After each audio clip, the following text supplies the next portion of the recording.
वापसी आते समय जब हमने एक बार नज़र डाली अपने भोले बाबा जी की तरफ दोबारा, तो हमें वहाँ भोले बाबा जी के नीचे वाले पर्वत में एक मुख आकृति नज़र आई। तो हम देखकर काफ़ी हैरान हो गए। मैं तो काफ़ी स्तब्ध रह गया कि ये क्या आकृति हो सकती है। इसमें चलने के लिए कैसे इंडिकेशन कर रहा है ये, तो मुझे फॉलो करना चाहिए इसको। चलो दोस्तों, आपको ले चलते हैं श्रीखंड की यात्रा 2024 पर। यह वीडियो आपके लिए बहुत इन्फॉर्मेशन देने वाली हो सकती है। जो भी इस यात्रा पर जाना चाहते हैं तो वीडियो को पूरा ज़रूर देखें। श्रीखंड यात्रा 2024, इसके लिए सबसे पहले आपको इनकी वेबसाइट पर जाकर ऑनलाइन रजिस्ट्रेशन करवानी पड़ती है। फिर आपने इसका एक मेडिकल सर्टिफिकेट भी बनाना होता है जो आपकी फिटनेस से रिलेटेड होता है। ये मेडिकल सर्टिफिकेट आप हमेशा याद रखें कि गवर्नमेंट हॉस्पिटल से बने प्राइवेट क्लिनिक का मेडिकल सर्टिफिकेट वो वहाँ पर वैलिड नहीं मानते हैं और एक बार फिर से आपको वहाँ पर रीचेक करवाना पड़ता है। कुछ जरूरी फर्स्ट एड किट में आप टैबलेट ऐड कर लें, जैसे हमने जो ऐड किया था ग्लूकोज ऐड कर लेते, ओआरएस का घोल ये ऐड कर लेते, डिस्प्रिन, पेन किलर, इनहेलर, इस टाइप की कुछ बेसिक चीज़ें होती हैं जो आप घर से ही आप परचेज करके ले जा सकते हैं। ज़्यादा सामान मत ले जाएं, एक ट्रैक सूट और एक गर्म सूट जरूर ले जाएं। तो अभी अंबानी वहाँ पर अपने डमरू की शादी में बिजी होगा तो वहाँ पर नेटवर्क में थोड़ी कमी होगी, तो आपने क्या करना है कि कैश जेब में डाल रखना है। और रास्ते में दो अजनबी लोगों ने मेरे से लिफ्ट मांगी और मैंने उनको लिफ्ट दे भी दी, क्योंकि मैं अकेला क्या करूँ वहाँ पर जाकर, चलो साथ में इनको भी ले चलता हूँ। और इस तरह 32, 28 और 36 इंच की फिगर वाले 55 केजी के दो शख्स मेरे साथ बैठ चुके हैं। तभी महाभारत काल का एक दानव एकदम से हमारे सामने प्रकट होता है और कहता है कि फिटनेस तो मेरी तरह होनी चाहिए। गाइस बहुत ही लेजी बंदे मेरे साथ चले हुए हैं ना। मैं उनको इतनी देर से कह रहा हूँ कि ब्लॉग बनाओ कुछ, कहते हैं हम नहीं ब्लॉग में भरोसा करते हैं, हम तो रियल स्टोरी क्रिएट करते हैं। देखो ये बंदा देखो पता इतना नाम चलता है बंदा। ये उन बंदों में से नहीं है कि जब फोटो खींचते हैं तो पेट अंदर कर लेता है। ये नेचुरल तरीके से जीने वाला बंदा है, ये बिंदास तरीके। ये हमारे पंकज भाई जी अभी भी चाय की चुस्की लेकर ये हैं आराम फरमा रहे हैं। सब कुछ सही चल रहा था, तभी मेरा एक दोस्त निराश होकर बाहर बैठ गया। कहता है मैं अंदर बैठ के नहीं जाऊंगा, मैं तो छत पर ही बैठूंगा। तो बड़ी मुश्किल से एक सेंटर फ्रेश देकर इसको मनाया, तब जाके इसको अंदर बिठाया। जैसे कि हम जानते थे कि यात्रा काफ़ी कठिन और मुश्किल भरी है, इसलिए हमने भी ऑर्गेनिक और हेल्दी फूड खाना मुनासिब समझा। फिलहाल हमारा इस यात्रा में अभी एक ही टारगेट था कि जितना भी खा सकते हैं खाते चलो, क्योंकि उसके बाद हमें काफ़ी कठिन यात्रा चढ़ाई चढ़ना था। रात को गाड़ी हमने यहाँ पर किसी घर के पास पार्किंग में लगा दी है। उन्होंने 100 रुपये पर डे के हिसाब से पार्किंग का चार्ज लिया है। तो वहाँ पर गाड़ी लगाने के बाद हम सुबह 6 बजे अपने बेस कैंप से निकल चुके हैं। तो हमारा पहला जो पड़ाव है कि हम 7 बजे तक सिंघाड़ तक पहुँच जाएं और वहाँ पर कुछ अपने डॉक्यूमेंट वेरिफिकेशन करवाने के बाद वहाँ से यात्रा शुरू करें। ये यात्रा यहाँ से लगभग 32 किलोमीटर की यात्रा है सिंघाड़ बेस कैंप से। वैसे जाओ से इस यात्रा को माना जाता है, जाओ और सिंघाड़ के बीच की 3 किलोमीटर की दूरी है, तो कुल मिलाकर 35 किलोमीटर का यह ट्रैक बनता है। सिंघाड़ पर अपनी वेरिफिकेशन करवाने के बाद वहाँ से अगर आपकी रजिस्ट्रेशन नहीं हुई है तो आपको वहाँ पर रजिस्ट्रेशन के लिए लाइन में खड़ा होना पड़ता है। तो हो सके तो आप पहले से सब कुछ रेडी करके जाएं। जैसे हमने रजिस्ट्रेशन तो हमने ऑनलाइन करवा दी थी, 250 रुपये उस पर्ची के करते हैं, और जो हमारा मेडिकल सर्टिफिकेट था वो भी हमने गवर्नमेंट हॉस्पिटल से बनवाया था। तो ऑलमोस्ट हमें ज़्यादा कोई दिक्कत वहाँ पर नहीं आई। हमारे 10-15 मिनट वहाँ पर लगे और उसके बाद उन्होंने हमें एक पर्ची दी, और पर्ची संभाल कर रखना होता है क्योंकि रास्ते में उस पर्ची को चेक करते हैं। तो ऑफिशियल डेट में आने के लिए आपको कुछ फॉर्मेलिटी से गुजरना पड़ता है, बट जो अनऑफिशियल डेट में जब आते हैं तो ऐसे कोई फॉर्मेलिटी नहीं होती है, और उस समय यात्रा करना भी सेफ नहीं होता है। क्योंकि आगे जब भी आप इस वीडियो को देखेंगे तो आप समझेंगे कि ऑफिशियल डेट और अनऑफिशियल डेट में यात्रा करने का क्या डिफरेंस है। तो जैसे हम यहाँ से चलना शुरू किया, हमने 7 बजे यहाँ से चलना शुरू कर दिया था। बराती नाला जो यहाँ से 2 किलोमीटर की दूरी पर था, तो ज़्यादा वहाँ पर चढ़ाई नहीं थी, थोड़ा अप डाउन थे, हल्की से चढ़ाई भी चढ़ाई उतराई थी। तो हम लगभग 8 बजे के करीब हमने वहाँ पर पहुँचने का टारगेट लेके चले थे। तो दोस्तों इस तरह से छोटे छोटे टारगेट आपने बना लेने होते हैं कि हमने कितनी दूरी कितने समय में तय करनी होती है, तो इससे थोड़ा सा आप एक्टिव भी रहते हैं। और पहला दिन होता है, शुरू में आप में काफ़ी एनर्जी भी होती है, तो ये चीज़ें आप इजीली कवर कर लेते हैं। बट जो बराती नाला के बाद से लेकर काली टॉप की जो 10-12 किलोमीटर की जो चढ़ाई है, उस चढ़ाई में तो सच बोले तो 70-80 डिग्री की एक लगातार ये चढ़ाई है। वहाँ पर बीच बीच में कुछ कैंप भी लगे हुए हैं, आप वहाँ पर पानी भी ले सकते हैं, क्योंकि पानी की दिक्कत इस चढ़ाई में सबसे ज़्यादा आती है। पानी आपको वहाँ पर नॉर्मल रेट से ज़्यादा रेट पर ही मिलेगा, हर चीज़ आपको नॉर्मल रेट से ज़्यादा मिलेगी। और आप यहाँ पर समझ जाओगे कि ऐसा क्यों होता है, क्योंकि यहाँ पर जहाँ पर इंसान को पैदल चलने में इतनी दिक्कत हो रही है, तो वहाँ पर ऐसा सामान पहुँचाने में कितनी दिक्कत होती होगी।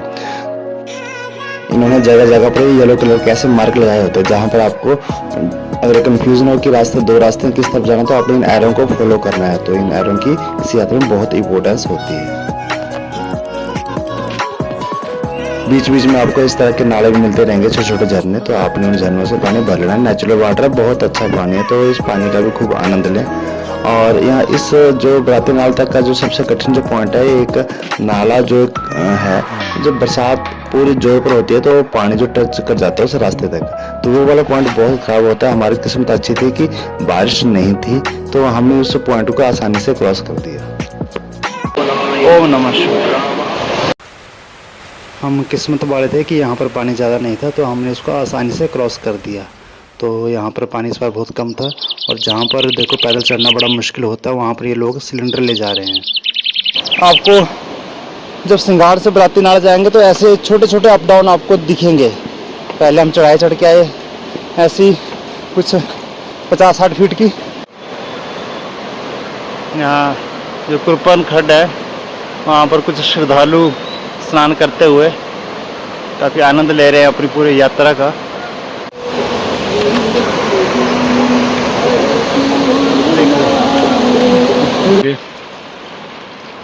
प्राकृतिक झरने, बहुत ही शुद्ध और निर्मल ताज़ा जल का आनंद लेते हुए उमेश गर्ग हमारे इतनी कठिन चढ़ाई के बाद एक उतराई आती है, और हम भूल जाते हैं कि हम यात्रा पर भी हैं। ऐसे लोहे की ये सीढ़ियाँ। दोस्तों, ये पहुंच चुके हैं हम। ये दर्शन कीजिए यहाँ पर शिवलिंग के। ओम नमः शिवाय। ओम नमः शिवाय। यहीं रहते हैं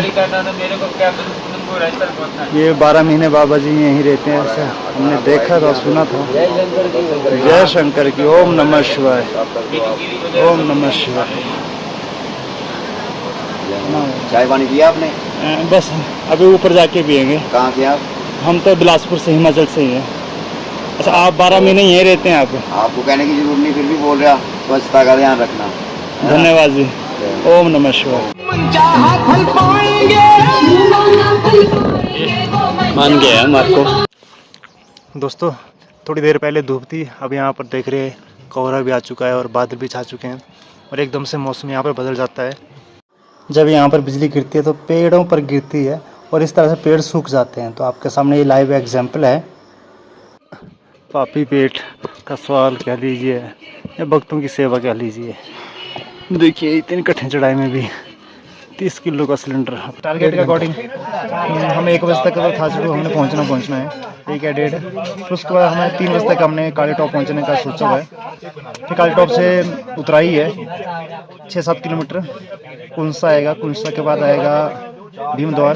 तो हमें दोनों में से कोशिश है कि भीमद्वार पहुँचे। अभी देखते हैं कहाँ तक पहुँचते हैं। मौसम हल्का हल्का से ख़राब होने लग गया है, बादल भी आने शुरू हो गए। चलो मिलते हैं आप थाचड़ू में। और ये देखिए, यहाँ पर थाचड़ू पहुँच चुके हैं। हमने यहाँ पर लंगर यहाँ पर छका यहाँ पर, और यहाँ पर बारिश स्टार्ट हो गई थी, इसलिए हमने अपनी बरसाती या रेन कोट निकाल लिए। तो सभी रेन कोट में जादू बन चुके हैं, और अब हम अपना रास्ता कवर करेंगे आगे काली टॉप के लिए। तो यहाँ से लगातार फिर से चढ़ाई है 3 किलोमीटर की। तो हमारा टारगेट है कि 3 बजे से पहले हम काली टॉप पहुँचे। अब देखते हैं कहाँ तक पहुँचते हैं, मौसम कितना साथ देता है। तो अभी 1 घंटा पहले तो काफ़ी धूप खिली हुई थी, पसीने छूट रहे थे, बट थाचड़ू पहुँचते ही काफ़ी बारिश लग चुकी है यहाँ पर। और यहाँ पर काफ़ी लोगों की व्यवस्था है रहने की, तो मैक्सिमम लोग यहाँ पर रुक जाते हैं। कुछ विशेष किस्म के पौधे यहाँ पर देखने को नजर आएंगे, जिनके पत्ते ऊपर की तरह फूल की तरह खिले हुए हैं। तो प्रकृति का अद्भुत नज़ारा आपको रास्ते में देखने को मिलता रहेगा। ये चढ़ाई बिल्कुल वैसी है जैसे थाचड़ू तक की थी। वैसे थाचरू और काली टॉप की चढ़ाई में कोई फ़र्क नहीं है, बीच बीच में आपको काफ़ी अच्छे सुंदर नज़ारे देखने को मिलेंगे। ये घाटी देखिए, इसके एक तरफ भी खाई है, दूसरी तरफ भी खाई है, मतलब दोनों तरफ खाई है। तो यहाँ पर जंगल ख़त्म हो जाता है, छोटी छोटी घास वाला जो एरिया है वो शुरू हो जाता है। तो यहाँ पर कुछ हमने फ़ोटो क्लिक किए और फिर अपनी जर्नी को कंटिन्यू रखा। तो काफ़ी ही सुंदर नज़ारा था इस जगह का भी। थाचरू की चढ़ाई में धूप से पसीने से बुरा हाल हो रहा था, वहीं दूसरी तरफ थाचरू से काली टॉप का जो रास्ता है उसमें इस तरह का मौसम हो रखा है। ये मान के चलिए कि कुछ दूरी के बाद 30 या 40 फीट के बाद दिखाई देना बंद हो रहा है और यह धुंध और भी ज़्यादा गहरी घनी होती जा रही है और यही चीज़ बारिश ला रही है। तो मौसम फ़िलहाल तो बहुत सुहावना है, पर यह सुहावना गीतों में अच्छा लगता है, क्योंकि इस वक्त हमें जो ज़रूरत है कि बारिश ना हो, रास्ता सिंपल रहे। पर अभी तक ऐसी बारिश नहीं है जो हमें नुकसान कर सके, तो फिर भी हम चले हुए हैं। आनंद काफ़ी आ रहा है, बहुत ही आनंददायक यात्रा है, साहस की भी यात्रा है, ये एक मनोबल की भी यात्रा है। काली टॉप के बिल्कुल बॉटम में एक जगह जहाँ ये पत्थरों का आपको एक झुंड सा दिखाई दे रहा है, भंडार। ऐसा लग रहा है जैसे इनके ऊपर बर्फ़ गिरी है, पर ऐसा नहीं है, ये संगमरमर की तरह ये वाइट है। थोड़ी थोड़ी सी एल्गी इनके ऊपर जरूर जमी हुई है, पर नेचुरल तरीके से बिल्कुल वाइट पत्थर है यहाँ पर, ये आप देख पा रहे हैं। अद्भुत नज़ारे प्रकृति के। ओम नमः शिवाय। मैक्सिमम लोग पहले दिन की यात्रा थाचरू तक करते हैं या काली टॉप तक करते हैं, बट हम 4 बजे तक यहाँ पर काली टॉप पहुँच चुके थे और हमें उम्मीद थी कि हम अपने जो टारगेट बना रखा है कि भीमद्वार तक आज हम पहुँच जाएं, तो कोशिश तो रहेगी कि हम भीमद्वार तक पहुँच जाएं। हम थाचरू से 2 बजे चले थे और 3:45 बजे काली टॉप पहुँच चुके हैं। देखिए काली टॉप का अद्भुत नज़ारा। इसके बाद जो उतराई है वो शुरू हो जाती है, वो देख रहे होंगे आप, वो पहला ग्लेशियर भी नज़र आ रहा होगा आपको। इसको क्रॉस करेंगे, साथ में गणेश और पार्वती माँ की मूर्ति भी है और शिवलिंग के भी दर्शन। हर हर महादेव, ओम नमः शिवाय। तरह की उतराई आपको मिलेगी काली घाटी से, बिल्कुल पैर नीचे जाएंगे, फिर वो पहला ग्लेशियर क्रॉस करेंगे। उसके बाद जगह जगह पे स्टॉप है, जहाँ भी आप ठहरना चाहें वहाँ ठहर सकते हैं। पर ये जो उतराई है ये आते समय हमें चढ़नी भी पड़ेगी, तो ये अब अप डाउन ऐसे चलते जाएंगे भीमद्वार तक। हर हर महादेव, ओम नमः शिवाय। काफ़ी अच्छा नज़ारा यहाँ का आप देख सकते हैं। वो ऊपर काली घाटी से अब नीचे उतरे, अब पहला ग्लेशियर आने वाला है और हम चारों साथी यहाँ। बचपन में आपने कछुए और खरगोश की कहानी जरूर सुनी होगी, तो उन दोनों ने भी कछुए के कैरेक्टर को पसंद नहीं किया, खरगोश की भूमिका अच्छी तरह निभा रहे हैं। और ग्लेशियर ये रास्ता यहाँ पर पहले बना हुआ था, तो डंडों के सहारे से हमने इसको आसानी से क्रॉस कर दिया। ज़्यादा मुश्किल भरा तो नहीं था, बट फिर भी काफ़ी रोमांचक भरा जरूर था। शायद भीमद्वार भी पहुंच जाएंगे। रास्ता अभी ज़्यादा काफ़ी डिसेंट चढ़ाई वाला था। पहाड़ों के शान ऐसा लग रहा है ये गद्दी लोग, उनकी भेड़ें घास चर रही है। ऊपर देखिए गायन करती हुई ये भेड़ें, पूरा प्रकृति का नज़ारा यहाँ पर। ये चीज़ें सपने में देखा करते थे, आज हकीकत हो गया।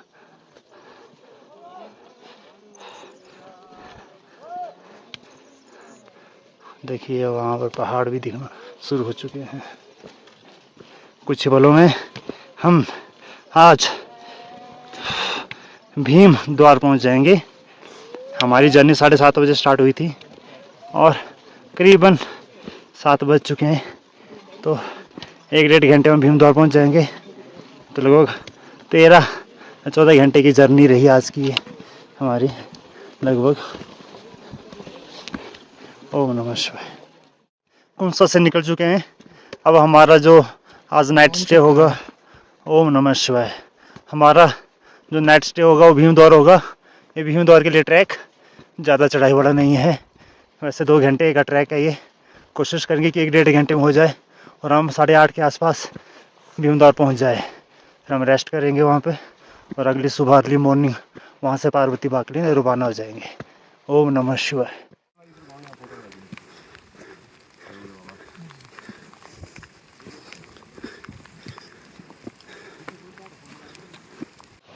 ये रात का ट्रैक फॉलो कर रहे हैं। हमें अंधेरा हो चुका, 8 बज चुके हैं। अभी हम भीम द्वार में पहुँचे, तो ये बाकी का रास्ता सारा ही टॉर्च के साथ कवर करना पड़ेगा। हमारे साथी भी पीछे चले हुए हैं, सभी साथी पीछे, काफ़ी लंबी लाइन है, कम से कम 100 लोग एक साथ चले हुए हैं। बुज़ुर्ग भी हैं, महिलाएं भी हैं। और थोड़ा समझो प्रशासन से ये कि जब बुज़ुर्ग महिलाएं वो कुंसा को पास कर रही थी तो उनको रोक लेना चाहिए था वहाँ पर। काफ़ी मुश्किल हो जाएगा उनके लिए। खैर हम तो 9-10 बजे तक पहुँच जाएंगे, क्योंकि उनकी वजह से हम भी लेट हो रहे हैं, हम उनको पास नहीं कर पा रहे हैं। तो देखते हैं कब तक पहुँचते हैं भीमद्वार तक। ओम नमः। नाला कवर कर रहे हैं अभी।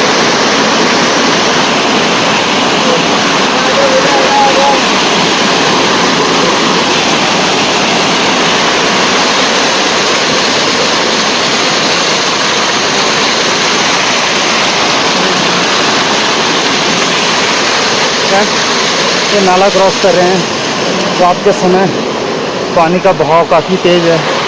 एक्सपेक्ट नहीं किया था हमने इतना भाव। दोस्तों भीमताल का है दृश्य, नीचे भीमताल। और ये कुत्ता मेरे साथ यहाँ पे आके खड़ा हो गया। मैं अकेला हूँ, मेरे ना आगे है ना कोई पीछे है। मेरे साथ भी काफ़ी दूर चले गए हैं। और ये डॉग मेरे भेजने पर भी नहीं जा रहा है, यहाँ पर बैठ गया है। न जाने क्या है ये, बट मेरे लिए तो ये रोमांचित करने वाली चीज़ है। अब इसने चलने के लिए प्रेजेंटेशन कर रहा है ये, तो मुझे फॉलो करना चाहिए इसको। ओम नमः शिवाय। सुबह के 5 बज गए हैं। रात हम बड़े मुश्किल से यहाँ पर हमने ये टेंट मिला। काफ़ी कन्फ्यूज़न रहती है यहाँ पर, बोलते कुछ हो रहे हैं, देते कुछ हो रहा है। हमें लाइट चाहिए थी, लाइट थी नहीं यहाँ पर, चार्जिंग सिस्टम था नहीं, फ़ोन भी डेड हो रखे थे। तो बड़े मुश्किल से हमने यहाँ पर अरेंजमेंट करके ये सेपरेट सा एक टेंट लिया था। तो रात तो बड़ा कुछ घटा, नींद भी नहीं आई, बारिश होती रही, टिप टिप की आवाज़ आती रही। तो जैसे कैसे रात निकाल ली भोले बाबा की कृपा से। जय भोले बाबा। तो अब हमारा आज का यही एम है कि हम 7 बजे से यहाँ पहले ये भीमद्वार की चेक पोस्ट को पास कर लेंगे। पार करने के बाद हमें पार्वती बाग पहुँचना है 9 बजे तक। तो वहाँ से हमारी श्रीखंड की यात्रा शुरू हो जाएगी। इस यात्रा का सबसे कठिन पड़ाव होगा दोस्तों। कहते हैं कि कुछ जगहों पर रस्सियाँ लगा रखी हैं वहाँ के ग्लेशियर को क्रॉस करने के लिए। तो काफ़ी एडवेंचरस होने वाला है। भोले बाबा की कृपा रही तो आज हम दर्शन टाइमली कर लेंगे।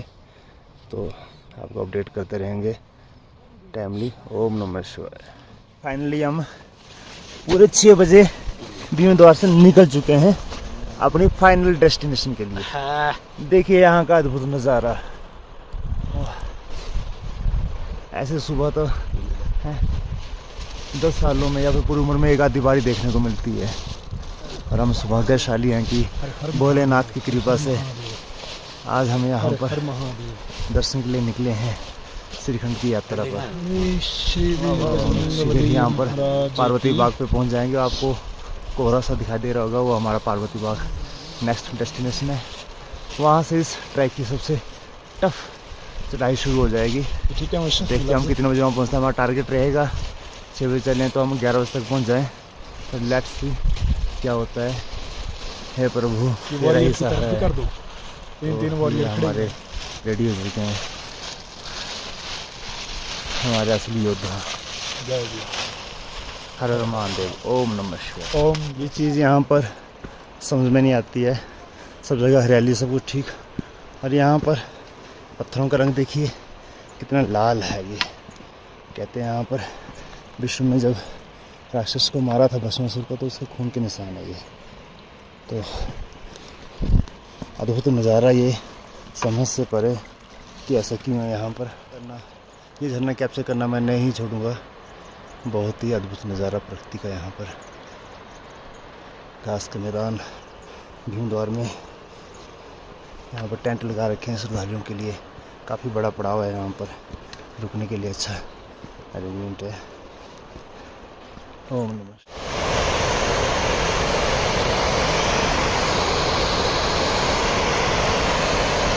द्वार से हम 6 बजे चले थे और ये चढ़ाई कवर कर रहे हैं पार्वती बाग के लिए। ऊपर लास्ट तक आपको दिखाई दे रहेंगे तो पार्वती बाग के लिए जा रहे हैं। ऐसे खूबसूरत झरने आपको मिलते रहेंगे यहाँ पर रास्ते में, जिससे आपका मन लगा रहेगा चढ़ाई चढ़ने में। बहुत ही सुंदर दृश्य है। ये भैरव बाबा यहाँ पे पूरी निगरानी करते हुए, और वो देख रहे हैं आप भीम द्वार। वो जो आपको सबसे लास्ट में जो आपको एक टेंट दिखा दे रहा है जहाँ पर ऑरेंज कलर का झंडा लगा हुआ है, फोकस करते हैं फिर, वहाँ पर हम रात ठहरे थे। अभी हम पार्वती टॉप पे जाएंगे। टारगेट है कि 8 बजे तक पार्वती टॉप जरूर पहुँचे। वो आपको येलो सा टेंट दिखा दे रहा होगा लास्ट में पीक में, वो पार्वती बाग है। तो अभी 7:15 हो चुके हैं, तो उम्मीद है कि हम पहुँच ही जाएंगे 8 बजे तक। ओम नमः शिवाय। यहाँ पर एक आपकी पूरी वीडियो कंप्लीट हो जाती है छोटे से ही क्लिप में। आप देख रहे होंगे नीचे जो गांव है, जाँव वगैरह दिख रहे हैं। यहाँ से हमारी यात्रा शुरू हुई थी। फिर उसके बाद वो जंगल हमने कवर किया। जंगल कवर करने के बाद वहाँ पर ऊपर में आपको जहाँ पर थोड़ा सा धूप भी नज़र आ रही है हल्की हल्की सी, उसके सामने वाली पीछे जो है पहाड़ी, वो काली टॉप है। काली टॉप के बाद हम सीधा आए, डाउनफॉल चला तो कुंशा पहुँचे। कुंशा इस पहाड़ी के पीछे है, और यहाँ पर हमारा भीम द्वार है, ये बागी द्वार है। यहाँ पर सुबह के 7 बजे के बाद एंट्री नहीं होती है। एंट्री इन द सेंस कि आगे नहीं जाने दिया जाता है। वहाँ पर आप देख रहे होंगे पुलिस तैनात है, तो 7 बजे के बाद जाने नहीं देते हैं। आपको वहीं स्टे करना पड़ेगा। अगर आप 7 बजे से पहले क्रॉस करते हैं तो आप आगे जा सकते हैं। और यहाँ पर आप देख सकते हैं ये पार्वती बाग, ये लास्ट बेस कैंप यहाँ पर आपको देखने को मिलेगा। यहाँ पर पुलिस जवान भी तैनात है। और आप ऊपर देख रहे होंगे, शायद अगर मैं आपको दिखा पा रहा हूँ तो वहाँ पर श्रीखंड महादेव जी के दर्शन हो रहे हैं। और वो जो ऊपर वाली पहाड़ियाँ सारी क्रॉस करनी है हमने। तो ये संपूर्ण यात्रा जो आपको यहाँ पर दिखाई दे रही है, ये ट्रैक है। अरे हमें यहाँ से देखो डंडा पकड़ा हुआ है, ये आधुनिक युग के नंदी बैल से कंपनी है। ये शिव जी के भक्त यहाँ पर, इनकी वजह से ही यात्रा पॉसिबल है। बहुत अच्छा लगा हमें आपसे मिलकर। और ये लास्ट बेस कैंप है आई थिंक, और यहाँ से 5-6 घंटे की जर्नी है। 5-6 घंटे लगेंगे और आराम से जाना है। रोप लगा है आपकी सेफ्टी के लिए। ओके, आराम से जाओ, दर्शन करो। टाइम सर यहाँ पे 12 किलोमीटर लिखा है, तो सच में या 6 किलोमीटर ऊपर 6 किलोमीटर नीचे। अच्छा, अप डाउन 12 है ये? Down 12 kilometre. वेरी गुड, आप जाइए। ये कंफ्यूजन था हमें, तो थैंक यू। हम लोग बैठे हैं, आप लोग सारे टीम बैठी ऊपर तक। जय कंकर कंकर में शंकर, ओम नमः शिवाय। आपकी मनोकामना पूर्ण करे। अब जाइए। असली यात्रा तो अब शुरू होती है पार्वती बाग से। एक्चुअली में ये जो आपको ग्लेशियर दिखाई दे रहा है ना, यहाँ से जाते थे पहले, जब अनऑफिशियल डेट होती है, आधिकारिक तौर से जब पुष्टि नहीं होती यात्रा की, तो जो भी हमारे गाइड होते हैं वो इसी रूट से आपको ले जाते हैं। बट ये काफ़ी खतरनाक रूट है। इस बार भी 4 लोगों की यहाँ पर डेथ हुई थी, तो गवर्नमेंट ने इस रूट को बंद कर दिया। अब हम जाएंगे नैन सरोवर होकर। तो यहाँ पर पार्वती बाग में पार्वती माता का मंदिर, उसके बाद हम ये ट्रैक फॉलो करेंगे। यहाँ से कम ये 3 या 4 किलोमीटर की यात्रा है। लगता है कि जैसे 1-2 घंटे में हो जाएगी, बट दोस्तों अभी आगे आगे देखना होता क्या है, क्योंकि यही इस यात्रा का सबसे मुश्किल पड़ाव है। जो मैक्सिमम लोग वापस आते हैं इस यात्रा से बिना दर्शन किए, वो इसी पड़ाव से वापस आ जाते हैं। जैसे कि भीम द्वार में भी हम रुके थे और उसके बाद पार्वती बाग में हमारी लास्ट एंट्री हुई थी। तो वैसे मैक्सिमम क्या करते हैं कि जहां हम भीम द्वार में रुके होते हैं, हमें मालूम है कि यात्रा जब हमारी कंप्लीट हो जाएगी तो हमने यहीं वापस आना होता है। तो किसी टेंट वाले के पास आप अपने बैग रख सकते हैं, क्योंकि सामान तो ले ही मत जाना भूल कर भी। बस वही सामान खाने पीने का और पानी की बोतल, इससे ज़्यादा कुछ नहीं। कपड़े जितने भी है वो बाकी जो आप लेके आए हैं वो सारा सामान आपने यहीं छोड़ देना है। हमारे पास 4 बैग थे तो हमने क्या कर दिया, 3 बैग को नीचे रख दिया और एक बैग में जो भी इसेंशियल जो आइटम्स थी उसमें डाल लिए हैं। तो हम बारी बारी उस बैग को उठाएंगे और बाकी अपनी चढ़ाई चढ़ते जाएंगे। ये देखिए नैन सरोवर से, ये नैन सरोवर है, यहाँ से ट्रैक शुरू है और ऊपर महादेव जी विराजमान है। ट्रैक बनाया हुआ है, रस्सी पकड़ पकड़ के ऊपर चढ़ना पड़ रहा है। इस ट्रैक का सबसे टफ ये पड़ाव माना जाता है। ओम नमः शिवाय। यहाँ पर सबसे ज़रूरी क्या है कि आपने छोटे छोटे कदमों से चलना होता है, नाक से सांस लेनी होती है, जल्दबाजी में नहीं चलना होता है। 100 या 200 मीटर चलने के बाद हल्का सा आपने रेस्ट ले लेना है अगर आपको लग रहा है कि आप नहीं चढ़ पा रहे हैं। यहाँ से 2 किलोमीटर की यात्रा, ये 2 किलोमीटर का मतलब है कि 1 किलोमीटर है। तो यात्रा को पूरा माना जाता है।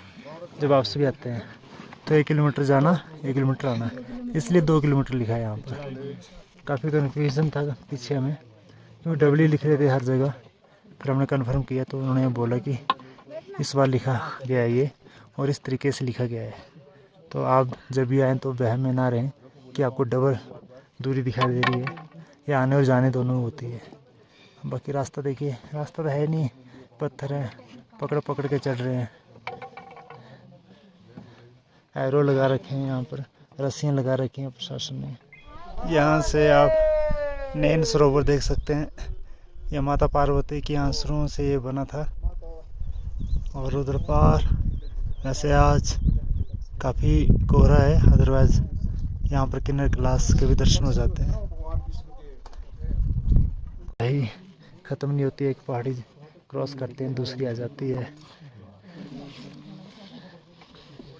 ओम नमः शिवाय। ये भोलेनाथ वो विराजमान है। यहाँ पर मौसम एकदम से करवट बदल लेता है। 10 मिनट पहले यहाँ पर धुंध थी और अब मौसम बिल्कुल साफ हो चुका है। हमें तो अपने ऊपर रखे हुए कपड़े भी अब भारी लग रहे थे, पाँव बहुत भारी हो चुका था, जूता बहुत भारी हो चुका था। तो हमने क्या किया, अपने बैग में जो 3 बरसाती रखी हुई थी हमने बैग में, वो हमने निकाली और किसी पत्थर के नीचे छुपा दी कि वापस आते समय हम इनको ले जाएंगे। इन पत्थरों को काटा नहीं जाता, क्योंकि भीम के द्वारा इन पत्थरों के ऊपर प्रतीक चिन्हों के द्वारा कुछ लिखा गया है। आज तक भी साइंटिस्ट इस चीज़ को नहीं पढ़ पाए हैं कि क्या लिखा हुआ है, इसलिए इस रास्ते को नहीं छेड़ा जाता है। वैसा वैसा रखा गया, बस रस्सी के द्वारा इसको क्रॉस किया जाता है। इसलिए ये पड़ाव बहुत मुश्किल भरा होता है। ये फाइनली यहाँ पर पहुँच चुके हम, गणेश माँ पार्वती और ये मेरे भोलेनाथ। ओमकार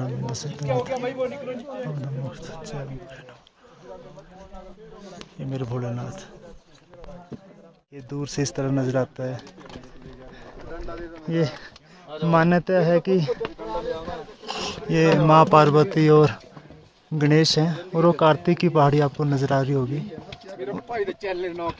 उस मेरा भाई का 2 थालू खाया और अशोका सुंदरी, अशोका सुंदरी भी उनकी बेटी भी यहाँ कार्तिक इसलिए नाराज हुए क्योंकि वो उनकी शादी यहाँ जबरदस्ती कराई गई, इसलिए वहाँ रूट के वहाँ चले गए उसको। जी जी, वो वहाँ तक नहीं जाया जाता है। वो बोले कि मैं नहीं रहूँगा यहाँ, मैंने अभी नहीं करनी थी शादी, जबरदस्ती करवा दी उनकी। जी, कार्तिक के देखे जाए तो काफ़ी भक्त थे अपने माता पिता के।